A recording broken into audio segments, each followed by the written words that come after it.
Finding the courage to change, learning acceptance. I know a three-step process for changing myself called the 3 A's. They are awareness, acceptance, and action. However, I have a lifelong habit of reacting. I become aware of a situation and then I take action to fix it. If I discover a character defect, my thought process is pretty predictable. It starts with judgment. I do that? That will never do. I must change that. How? I've noticed the same pattern when I'm thinking of other people. My pattern of thought, again, starts with a judgment, but it's about them.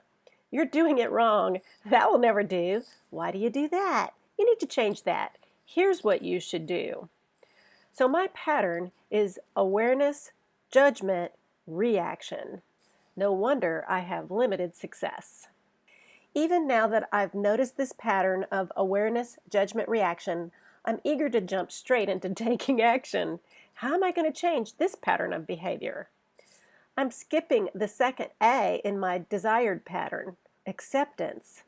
Why is it so hard to accept where I'm at right now? It's so challenging to look at myself and not judge, criticize, shame, or blame myself. Today I'm going to focus on acceptance. I grew up around dysfunction, so of course I have developed some dysfunctional patterns.